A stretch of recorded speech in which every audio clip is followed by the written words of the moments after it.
Greetings, all you gangrenous groupies. Sugar Pants here with something someone somewhere called a movie. 1973's Godmonster of Indian Flats. Now, the movie is sold to us as the tale of a mutant sheep on the move in the American West. But the fact of the matter is, this is a crappy modern-day Western movie, and occasionally a shitty sheep monster shows up. To be honest, as a straightforward Western movie, this one probably wouldn't be that bad. We've got land disputes, gunfighting, dancing girls, roping and riding, swindlers, and crooked vigilante justice. It's decently shot, and the acting isn't really that bad. I'm not really a fan of Westerns, but the worst I could say about this was it was kind of cliche and dull. But the fact is, this is billed a Western horror, and having a barely there sheep monster just isn't going to cut it in my book.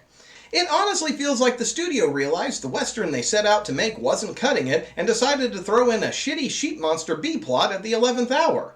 I'm not kidding here, I ran a timer just to check. The sheep monster gets less than 10 actual minutes of screen time. The approximate time I clocked was 9 minutes and 39 seconds of an 89-minute feature.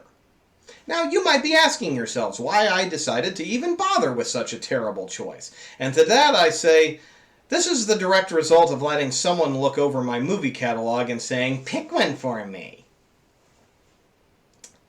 It's going to be a while before I do that again. So with that glowing recommendation, let's get to that sleaze docket and see just how lackluster it's gonna be. We have 4 dead bodies, 3 cups blood, 0 naked breasts, gratuitous sheep stock footage. Livestock footage? Livestock footage? Yeah.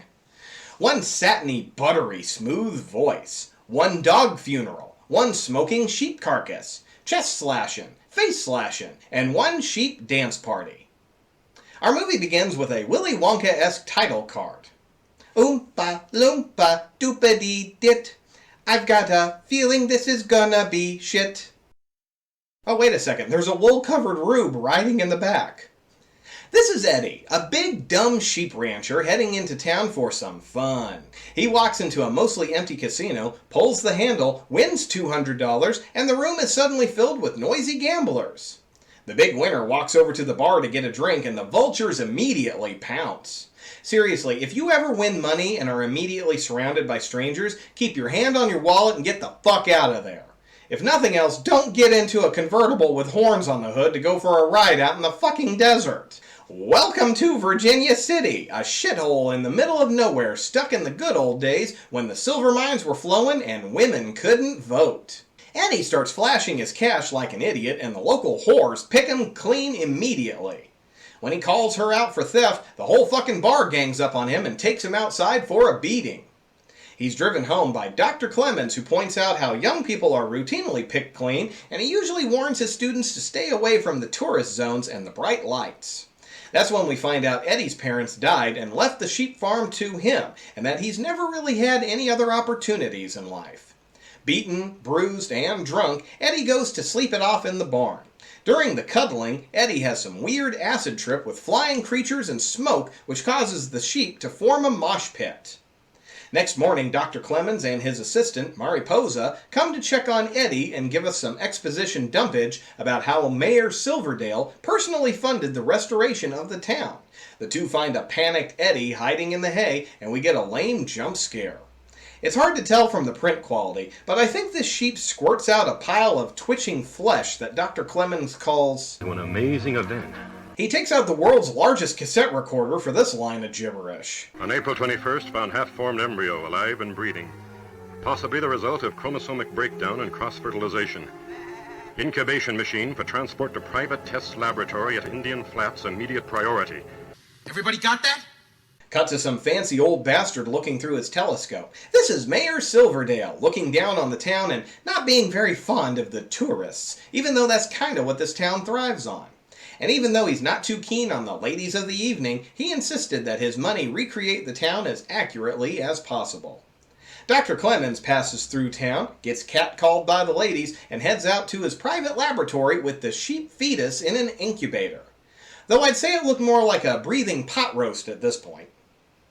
The doc convinces Eddie to leave the fetus with him for study and clunkily makes some kind of connection to the strange fossils he found in the abandoned silver mines. Back at Mayor Silverdale's estate, we meet the golden-voiced Barnstable. My client is a far-sighted and progressive man, Mr. Silverdale. He was one of the pioneers in the space exploration program. We must all move with the times, sir. I swear to God you could drown a toddler in my panties right now. He's interested in buying up property around Comstock for his client, but he's told it's not for sale. Barnstable offers $7 million, and then $10 million, but the answer remains no. Now, just for inflation's sake, $10 million in 1973 would be about $97 million today. Silverdale reiterates that the town also has historical value, which no money could match. Inside, we join in with the weekly fancy dress gathering to honor the heritage of the area, and that's when the crux of the deal is revealed. Barnstable is there to try and secure the mines, as his client thinks the lower levels may still have some valuable mineral. Silverdale's assistant Philip gets dressed in his favorite Clint Eastwood cosplay to ride out to the dump and see if anything interesting has turned up.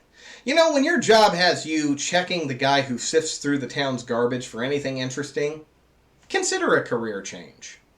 The worker says some funny-smelling stuff wrapped up in sheets came from Dr. Clemens' lab recently. Just then the doctor pulls up to chuck a box of medical waste and Philip dives in to smell the glove.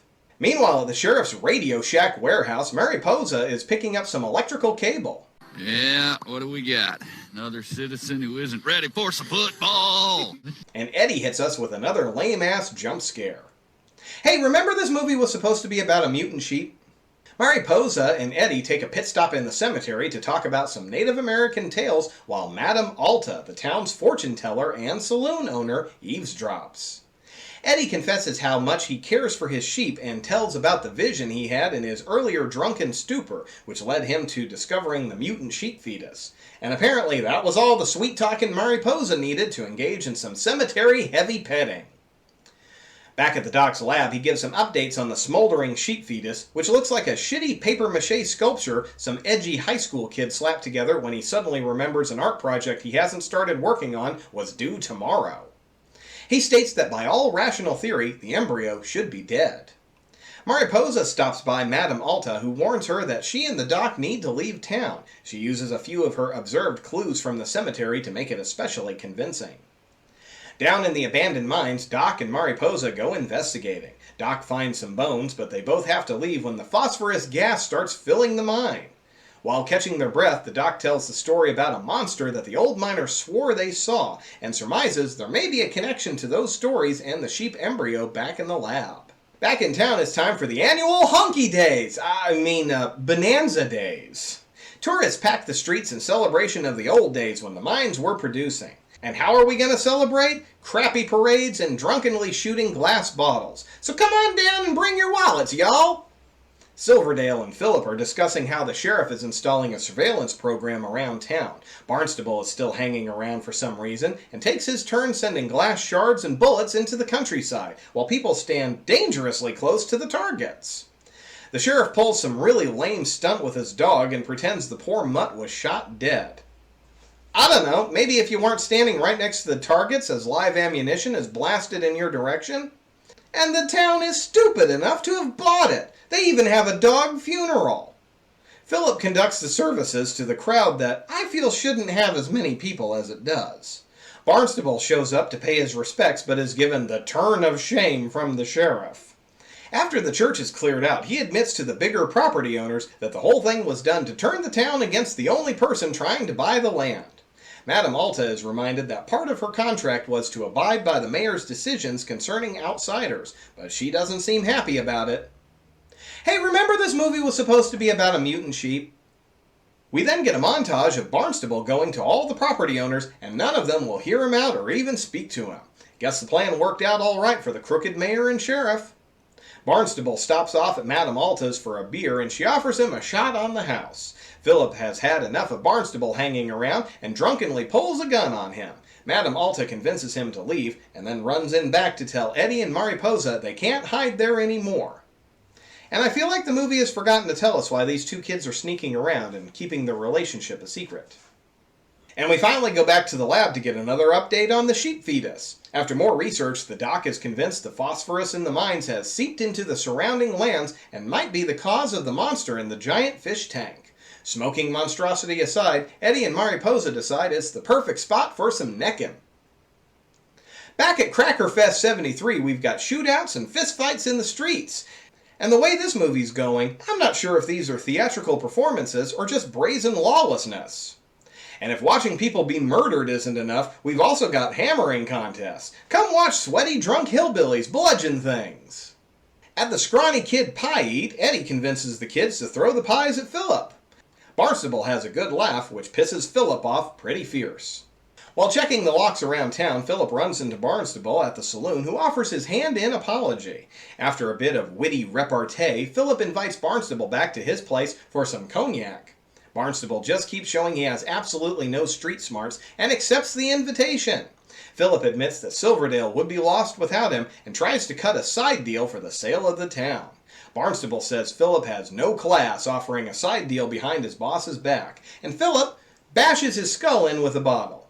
He then shoots himself in the arm and puts the gun in Barnstable's hand. Hey, remember this movie was supposed to be about a mutant sheep? Barnstable wakes up shirtless in the sheriff's office and is visited by Silverdale, who informs him of the charges. Suddenly, the sheriff's radio goes haywire, and we jump to Dr. Clemens' lab where the sheep monster is throwing a fit. They put out the electrical fires and get the monster subdued. And that's it for now. Back in town, Philip is rounding up an angry mob to get some vigilante justice against Barnstable. Are we to let this opportunist buy our land? Poison our air? And threaten our citizens with acts of violence? We must face Mr. Reich and his gangster emissaries. Howard Johnson is right. Silverdale rides up insisting that the mob allow the law to work. And I don't know what the hell this next scene is, so I'm just going to let it play on its own.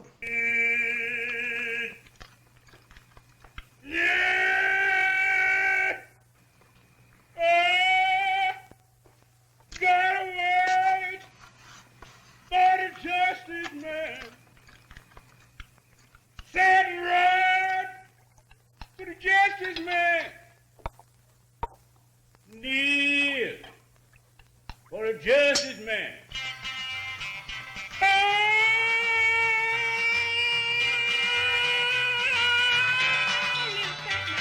The sheriff ignores the hooded mob coming in to lynch Barnstable.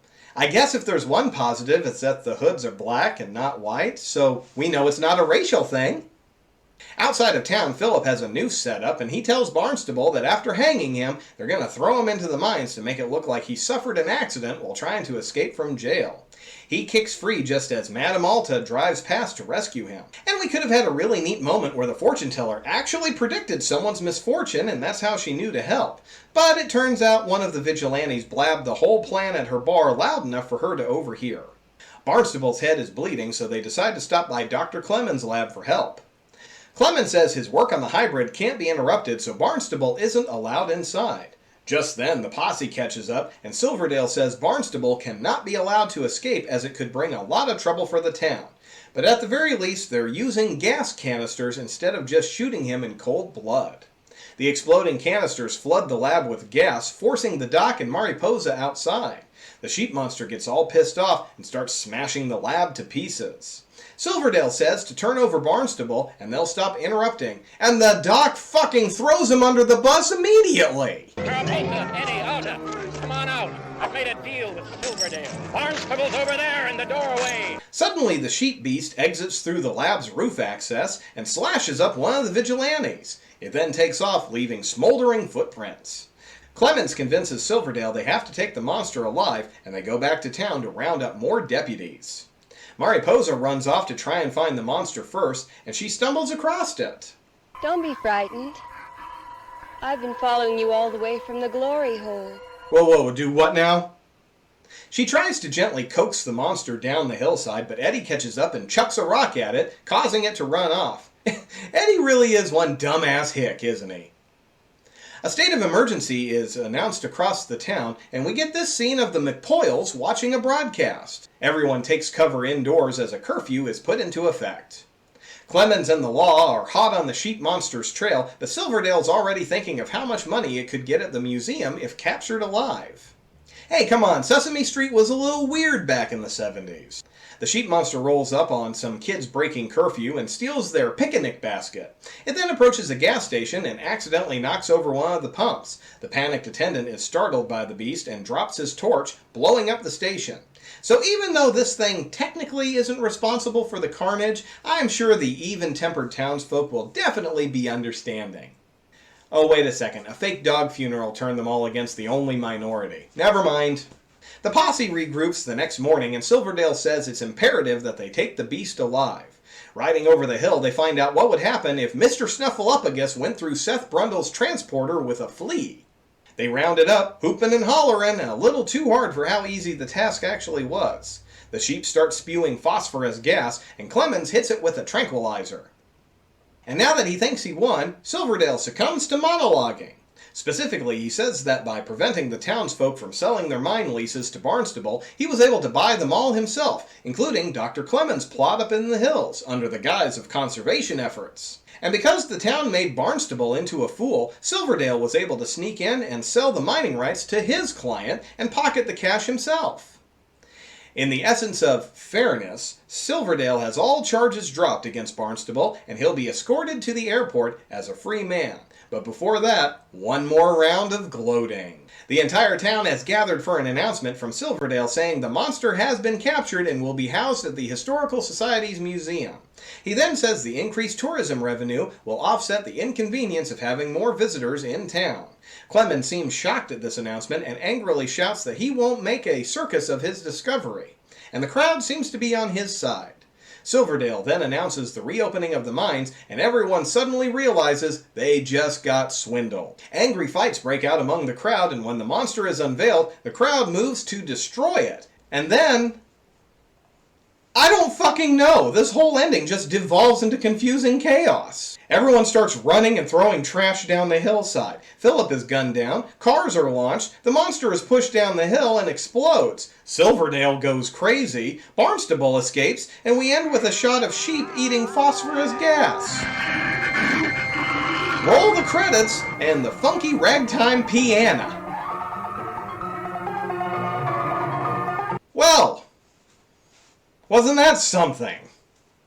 I actually remember seeing this one when I was just a wee little clown, staying up well past my bedtime. But even though I couldn't remember the title, I definitely remembered the ending. So as soon as I saw that caged sheep monster, I got all nostalgic for a moment. But then that feeling subsided, and I remembered I was actually an adult who had reached the age when a daily drinkable fiber supplement was necessary for regular poops. Normally at this point I talk about the cast and crew, but I think I'd rather just remind everyone that there's a much better sheep-based horror movie called Black Sheep. Go watch that one. It's hilarious, and unlike Godmonster, it delivers on the promise of sheep monsters. Whew, okay. Time to go find an actual horror movie. What's next on my list? Oh yeah. Alright, so since this one was kind of rough, I'll at least let you know the next movie will be a step up in quality. Not a major step, but definitely getting back on the right track. So until I greet you then, this is your old pal Sugar Pants. See you in your dreams.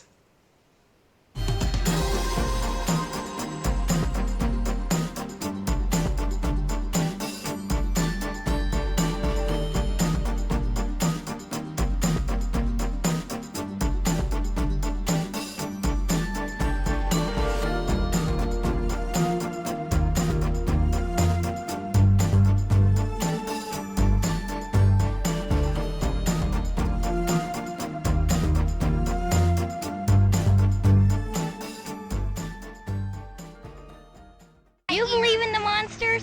I don't believe there's a monster in the hills. Stupid adults believe in it. Yeah. These are good hot dogs. Everybody It's kind of dumb. Dum-dum believes in monsters. Yeah. Adults are I don't. young monsters.